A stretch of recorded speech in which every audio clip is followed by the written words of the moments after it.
On va enchaîner avec le portrait signé Damien Thévenot, qui va nous parler de celui qui représente sans doute bien l'humour en ce moment sur les scènes.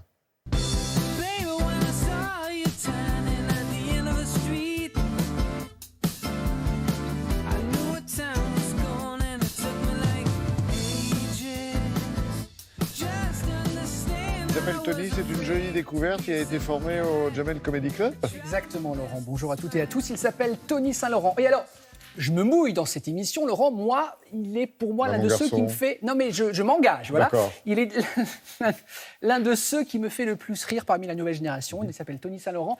Il est au point virgule jusqu'à... Bon, voilà, pendant quelques mois. Il vient de s'installer, ça cartonne. Alors, Inclassable, c'est le nom de son spectacle, et il est totalement... Alors, il y a j'adore chez ce garçon une sorte de nonchalance sur scène, une sorte d'irrévérence, d'insolence, et je suis obligé, comme parfois Laurent, d'expurger. C'est-à-dire qu'il parle de terrorisme, il parle de handicap, il parle de sexualité, donc il y a des choses, le samedi matin, un peu avant 9h, je ne peux pas. Mais ce que je veux dire par là, c'est si vous êtes mort de rire déjà à ce que vous allez voir dans les extraits là, le meilleur, puissance 10, c'est puissance 10, vraiment. Et alors, ce qui m'a fait énormément plaisir, c'est que bien de nous prévenir. Voilà, lorsque nous sommes arrivés au point virgule, il était tellement heureux, comme s'il recevait la Légion d'honneur. Il regarde Télématin et il s'est dit, Télématin qui vient, donc ça nous a émus, voilà, parce que nous sommes des êtres sensibles. Nous l'avons rencontré, regardez, Tony Saint-Laurent sur scène, ça donne ça. Tu vois, je me suis fait cambreler il y a peu de temps, c'est pas évident à vivre. Hein. Le cambreleur, il est rentré chez moi en pleine nuit et il a cherché l'argent. Heureusement, j'étais chez moi, je me suis levé en sursaut. J'ai cherché l'argent avec lui. On a regardé sous le tapis, on a fait la commode, on a fait toutes mes poches de jeans. On a trouvé que dalle. Très gentil comme cambrioleur, il m'a dépanné, 50 €. Bonjour Tony. Bonjour Damien. On se dit tu, on se dit vous? C'est vous qui décidez. Alors on se dit tu. Pour vous dire, il y a un mois de ça, dans cette même salle, complet. Personne rigolait, pas un rire. J'en avais. Mais strictement rien à foutre. Rien à foutre. Et je leur ai dit au public, remettez-vous en question. Ton spectacle s'intitule Inclassable. C'est ça. On va compléter, je dirais, incontournable, incomparable, inégalable, impeccable. Parfait. Il n'y a rien à rajouter? Impeccable, c'est super. Moi, mon comportement en avion, il a changé depuis l'accident de la Germanwings. Tu te rappelles, en 2015, en plein vol, le pilote, il sort du cockpit pour aller pisser et aller aux toilettes. Le copilote, il s'enferme et se suicide avec tous les passagers. Moi, ça m'a niqué la dernière fois que je prends l'avion. Tu sais, à un moment de l'embarquement, tu le vois, le pilote devant la porte. Moi, je dis bonjour, t'as fait pipi? Depuis le collège ou depuis le lycée, j'ai toujours été le petit rigolo de service. Après, ça a commencé à mûrir dans ma tête une fois que j'ai bossé au Club Méditerranée. Et à un moment donné, suite à une rupture sentimentale, je me suis dit, bon allez, j'arrête tout et j'écris mon spectacle. On peut dire que j'ai commencé ma carrière le jour où j'étais cocu. En fait, c'est avoir été cocu qui m'a... C'est énorme. Mais ça va ouvrir plein de perspectives pour plein de gens qui nous regardent ce matin. Oui, c'est ça, peut-être. Je sors pas avec les filles qui mettent des leggings. Alors les filles, faut arrêter de mettre des leggings avec des imprimés, avec des animaux, à partir du moment où t'es plus lourd que l'animal.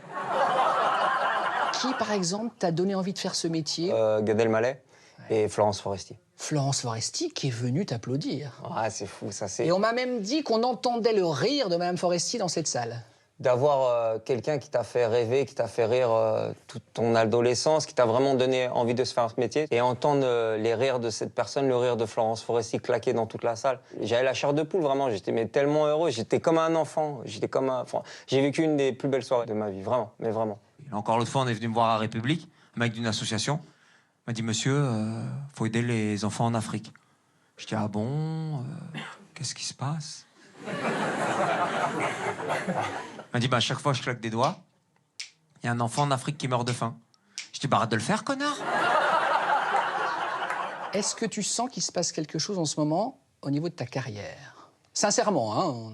Je sens que je commence à avoir une certaine maturité au niveau de l'écriture. Mais on peut dire que quand même, quand Télématin, ils font une interview sur toi, c'est quelque part, ça décolle un petit peu. J'attendais. Merci, bah évidemment. Quand Damien se déplace à ton spectacle pour faire une interview, prend le temps de prendre son hélicoptère personnel, se poser devant le théâtre. C'est vrai. D'ailleurs, ça a un peu mis du bazar. C'est ça.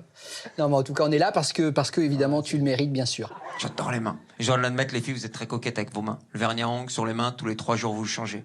Super, classe, rien à dire. Par contre, le vernis sur les pieds, il fait toute l'année. C'est à la vie, à la mort. Merci Tony, bravo. Mais c'est moi qui vous remercie. Franchement, ça me touche énormément que vous soyez déplacé. Et vous avez énormément de courage. À quelle heure vous vous levez? 4 h du matin? On se lève tôt, mais on aime bien, on réveille la France, donc ça c'est motivant. Merci, bravo. Non, mais je crois qu'il a trouvé le ton, en fait. C'est ça qui le singularise et qui donne aussi ce cachet. Vous savez, l'humour, ça ne s'explique pas. C'est une alchimie entre la bouille, le texte, l'attitude. Et la question, justement, les textes sont de lui aussi? 100%. Il n'a pas d'auteur. Ah oui. Il écrit lui-même, sauf qu'il n'écrit pas à son bureau. Si vous voyez Tony Saint-Laurent marchant, en train de parler dans la rue, il écrit en marchant. Et il me dit, évidemment, les gens me prennent pour un fou furieux. Un Donc, cinglé. il met un petit casque, donc les gens pensent qu'il est au téléphone, mais il écrit ses textes. C'est vraiment... voilà, moi j'adore, vous allez vous marrer. C'est à 20h du mercredi. Non, mais au là, samedi, ça a vendredi. bien marché. Hein. On n'avait pas de caméra cachée. Il y a Angie, ici, notre là, assistante, mais- qui va y Ah aller. oui, Notre en régie réalisateur, aussi, Olivier réalisateur. Lebras, adore Absolument. aussi. S'il mène bien sa carrière, ce garçon, il va aller très loin. S'il Tony ménage sa monture. Saint-Laurent, il est tout jeune, hein? Oui, je ne connais pas son âge, mais oui, il est dans la vingtaine. Eh ben voilà, il manquait l'info. C'est pas grave. Merci, Damien. Je suis pardonné, c'est bon. Merci, ouais, Merci. pour cette belle découverte.